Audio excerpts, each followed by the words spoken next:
Ancient Rome, the most powerful, long-lasting empire in the ancient Mediterranean.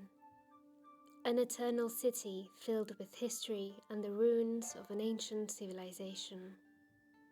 Over centuries, historians, archaeologists, and many other scientists have sought to study its past to understand how a small city among many other small cities came to become the ruler of territories that spanned 3 continents.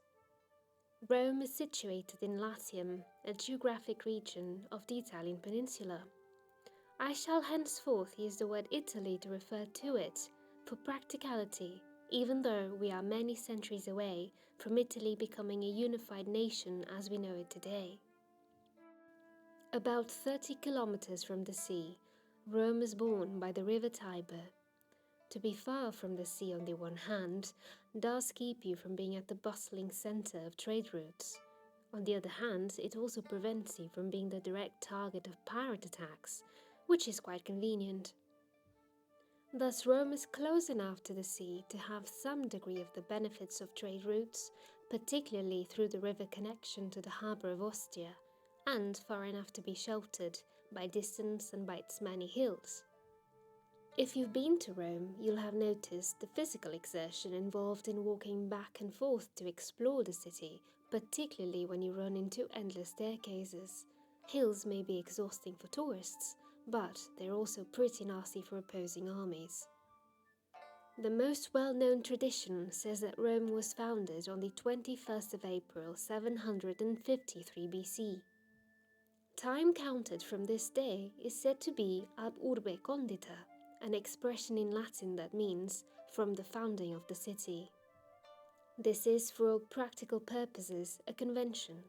Even the ancients could not quite agree on the date, with some historians like Timaeus pointing it all the way back to 814 BC.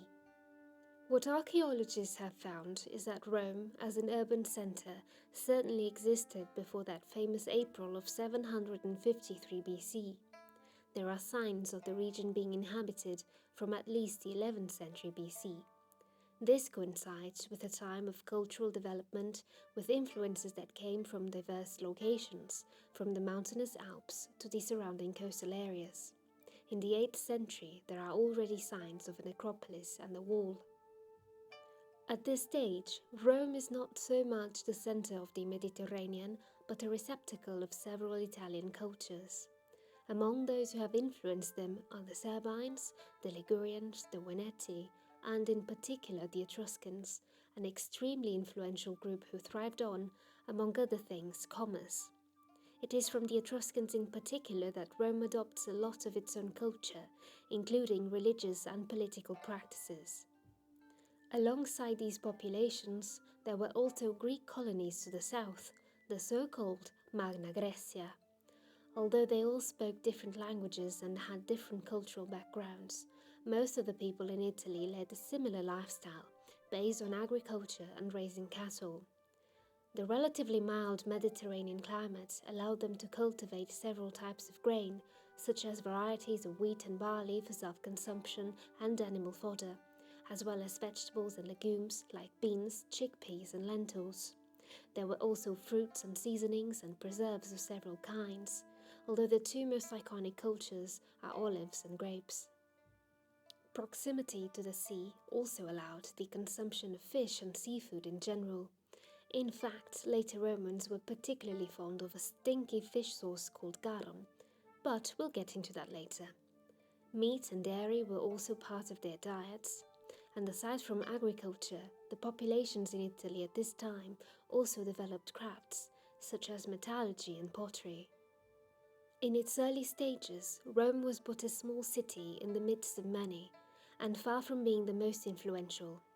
They thus receive a vast inheritance from those who came before them and those who lived alongside them, art and culture, music and architecture, and ideas on how to organize their society.